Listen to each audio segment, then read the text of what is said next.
இயேசு கிறிஸ்துவின் இனிதான நாமத்தில் இன்றைய ஆவிக்குரிய சிந்தனைக்கு உங்களை அன்புடன் வரவேற்கின்றோம். இப்போதும் ஒரு பாடலுக்கு பின்பு உங்கள் சிந்தையை தெளிவிக்கும் ஆவிக்குரிய செய்தியை கேட்கலாம். ஆதாரம் நீதானையா, ஆதாரம் நீதானையா, காலங்கள் மாற கவலைகள் தீர காரணம் நீதானையா, ஏசையா காரணம் நீதானையா, ஆதாரம் நீதானையா, ஆதாரம் நீதானையா, காலங்கள் மாற கவலைகள் தீர காரணம் நீதானையா, ஏசையா காரணம் நீதானையா. நம்மை கைவிடாத ஆண்டவராகிய இயேசுவின் இனிதான நாமத்தில் உங்களை வாழ்த்துகிறேன். இந்த நாள் நம்முடைய ஆவிக்குரிய சிந்தனைக்காக ஓசியாவின் புஸ்தகம் 11ஆம் அதிகாரம் 8ஆம் வசனத்தை நான் வாசிக்கிறேன். எப்ராயிமே, நான் உன்னை எப்படி கைவிடுவேன்? இஸ்ரவேலே, நான் உன்னை எப்படி ஒப்புக் கொடுப்பேன்? எப்ராயிமை குறித்து ஆண்டவர் ஒரு இக்கட்டான சூழ்நிலை சொல்றார். அவனை எப்படிப்பா கைவிடுவேன்? அப்படியே ஒன்றுமில்லாமல் போய்விட வேண்டிய ஒரு சூழ்நிலை. ஆனால் ஆண்டவர் பார்த்து சொல்றார், அவனை எப்படி கைவிடுவேன்? சூழ்நிலை எல்லாம் கைவிட்டிருக்கலாம், நம்பினவங்க கைவிட்டிருக்கலாம், எல்லாம் இதுதான் என் வாழ்க்கைன்னு சொல்லி வாழ்வுக்கு ஆதாரமாக இருந்த அந்த அஸ்திபாரங்கள் கூட உடைந்து போயிருக்கலாம், வருமானங்கள் நின்று போயிருக்கலாம், சரீர சுகமும் இழந்து போயிருக்கலாம், எல்லா பக்கமும் எல்லா நன்மைகளும் சிதறடிக்கப்பட்டு ஒன்றுமில்லாமல் போயிருக்கிற சூழ்நிலையில இருப்போனா எல்லாரும் சொல்லுவாங்க, அதுக்கு ஒரு காரணம் சொல்லுவாங்க, இது எங்கேயோ தப்பு பண்ணிட்டாங்க, இங்க ஏதோ ஒரு பிரச்சனை, ஏதோ ஒரு காரணம், அதனாலதான் அப்படின்னு சொல்லி எல்லாம் எளிதாக சொல்லிவிட முடியும். அந்த சூழ்நிலையில ஆண்டவர் என்ன சொல்லுவார் தெரியுமா?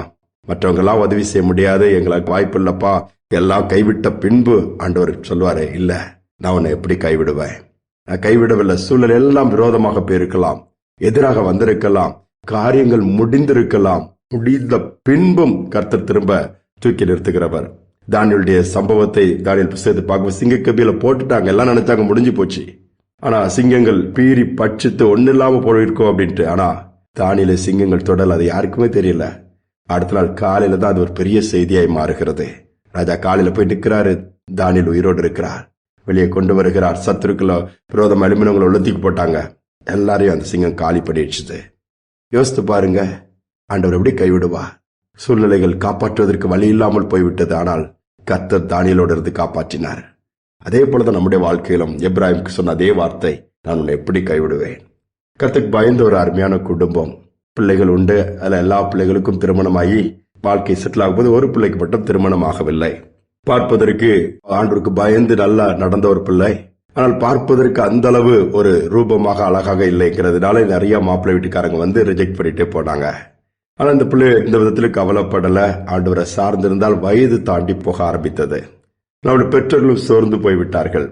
நீ ஆண்டவரை எவ்வளவு உறுதியா பிடிச்சிருக்கிற, உனக்கு ஒரு கல்யாணம் நடக்க மாட்டேங்க, தடையாளா இருக்குது, எல்லாமே எப்படி இருக்குத, நீ ஆராதிக்கிற, நீ பிடிச்சிட்டு இருக்கிற ஆண்டவரை உன்னை கைவிட்டுட்டார் போலதான் எங்களுக்கு தோணுது. எல்லா இடத்துலயும் நாங்க பதிஞ்சு வச்சு பார்த்தோம், எல்லா திருமண தகவல் மையத்துல போய் நாங்களும் தேடிட்டோம், யாரும் பாக்குறாங்க போறாங்க, பட் எஸ் சொல்ல மாட்டேங்கிறாங்களேன்னு சொல்லி ஒரு பெற்றோரை புலம்பி பேச ஆரம்பிச்சாங்க. ஒரு குறித்த கட்டத்துல நீ யாரையாவது ஒரு பையனை பார்த்து விரும்பியாத கல்யாணம் பண்ணிருக்கலான்னு சொல்ற அளவுக்கு அவங்களுடைய மனநிலைமையே மாறிடுச்சு. ஆனா இந்த மகளோ, இல்ல ஆண்டவர் என்னை கைவிட மாட்டாரு, நிச்சயமாக நீங்க பார்க்க போறீங்க, என் கல்யாணம் நேர்த்தியா அழகா நடக்கும், அதோடு மட்டுமல்லாம வாழ்ந்திருக்கிறது நீங்க பாப்பீங்கன்னு சொல்லி ஒரு வார்த்தை சொல்லிட்டே இருக்கிறா. இது அவர்களுக்கு பைத்தியமாக தெரிகிறது. என்ன இப்படி புலம்பிட்டு இருக்கிற, நாங்க பார்த்துட்டு தானே இருக்கிறோம். நாட்கள் சென்றது, ஆனால் எவ்வளோ நிந்தனைகள், அவமானங்கள், போராட்டங்கள் தான். போகிற இடத்துலாம் கேட்கறவங்களுக்கு பதில் சொல்லி முடியல. ஆனாலும் ஒரு நாள் வந்தது, கர்த்தர் ஒரு ஏற்ற துணையை அனுப்பினார். பேசினாங்க, திருமணம் விரைவிலே முடிந்து குழந்தைகளை கொடுத்து கர்த்தர் எல்லார் முன்பாக வாழ்ந்திருக்க வைத்தார். யோசித்து பாருங்க, அந்த மகள் சொன்னதான், கர்த்தர் என்னை கைவிடவில்லை, நான் உன்னை எப்படி கைவிடுவேன்? நம்முடைய ஆண்டோடைய வார்த்தை அதுதான். இன்னைக்கு யாராவது உங்களை கைவிட்டுட்டாங்க, உதறிட்டாங்க, வேண்டான்னு சொல்லிட்டாங்க, இனி என் நிலைமை அவ்வளவுதான், இனி என்ன இருக்குது, முடிஞ்சு போச்சுன்னு சொல்றீங்களா? ஆண்டுடைய கரத்தை பாருங்க, அது நீட்டப்பட்டிருக்கிறது. அமிழ்ந்து போகிறவர்களை கூட தூக்கிவிடும் அந்த கரம். ஒன்றுமில்லாத கூட அந்த கரம் உருவாக்கிறோம், ஆளுகை செய்யும். அந்த கரத்துல நம்முடைய வாழ்க்கையை கொடுப்போம். மற்றவங்க 1000 பேசட்டும், என் ஆண்டவர் என்னை கைவிட மாட்டார், எல்லா நிலைமையிலும் என்னோடு கூட இருப்பார், மற்றவர்கள் பார்க்கும் வண்ணமாய் ஒரு நாள் நானும் வாழ்ந்திருப்பேன் சொல்லி பாருங்க, கர்த்தர் அதை செய்வார். ஜெபிப்போம். அன்பின் தகப்பனே, புதிய நாளை கொடுத்ததற்காய் ஸ்தோத்திரம். அநேக இடத்துல மருத்துவமனையில மருத்துவத்தினால் கைவிடப்பட்ட பிள்ளைகள் இருக்கிறாங்க. குடும்ப வாழ்க்கையிலே, சமுதாயத்திலே, வேலையிலே, ஒவ்வொரு காரியங்களிலும் கைவிடப்பட்ட ஒரு சூழலை பார்க்கிறோம்ப்பா. ஆனால் நீர் கைவிடுகிற தேவன் அல்ல. இயேசுவே, நான் உன்னை விட்டு விலகுவதும் இல்லை, உன்னை கைவிடுவதும் இல்லை என்று தான் நீர் வாக்கு கொடுத்திருக்கிறீங்க. அதே தேவன் இதை கேட்கிற ஒவ்வொரு பிள்ளைகளுக்கும் அந்த சத்தத்தை காதுகளில் தொனிக்க பண்ணுவீராக. சோர்ந்து போய், நம்பிக்கை இழந்து போய், இனி என்ன இருக்குன்னு நினைக்கிறாங்களா, நான் உன்னை எப்படி கைவிடுவேன்னு சொல்லி நீங்க அந்த வார்த்தை பேசுங்கப்பா. சொன்ன வார்த்தையை நிறைவேற்றுகிற தேவன். காத்து கொண்டிருக்கிறோம். எத்தனை ஆண்டுகள் காத்திருப்பது, ஒரு மாற்றம் வரவில்லை, ஒரு முடிவு வரவில்லையே. சத்துருக்கள் இன்னும் தலை தூக்கி நின்று இன்னும் எங்களுக்கு எவ்வளவோ சேதங்களை கொடுக்கறாங்களா, வேதனையை கொடுக்கறாங்களா, நிந்தனையின் பாதையில் எத்தனை ஆண்டுகள் சொல்லி புலம்புகிற பிள்ளைகள் இனி அவ்வளவுதான் சொன்னாலும் இல்ல, நான் கைவிட மாட்டேன், சூழலை மாறுன்னு சொல்லுங்க. நீர் அப்படிப்பட்ட காரியத்தை செய்து நடத்துவதற்காக ஸ்தோத்திரம். ஒவ்வொரு தூக்கி விடுகிற நாளா இன்னைக்கு நீர் ஏற்படுத்துவதற்காக நன்றி. தாழ்த்தி ஒப்புக் கொடுக்கிறேன். துதிகனமைமை ஏற்றுக்கொள்ளும் இயேசுவின் நாமத்தில் பிதாவே, ஆமேன், ஆமேன். நம்முடைய ஆண்டவர் ஒருபோது கைவிட மாட்டார், கரம் பிடித்து நடத்துவார். இந்த நம்பிக்கையோடு இந்த நாளை தொடர்வோம். மீண்டுமாய் நாளை தினம் சந்திப்போம். 1000 துன்பம் வந்தாலும் அச்சம் எனக்கில்லையே. 1000 துன்பம் வந்தாலும் அச்சம் எனக்கில்லையே. அரணும் கோட்டையும் அவர்,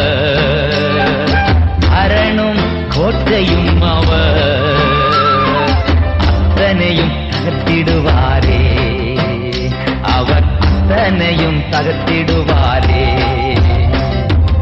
ஹல்லேலூயா, ஹல்லேலூயா, ஹல்லேலூயா, ஹல்லேலூயா, ஹல்லேலூயா, ஹல்லேலூயா, ஹல்லேலூயா, ஹல்லேலூயா. உந்தன் இயேசு கைவிட மாட்டார்.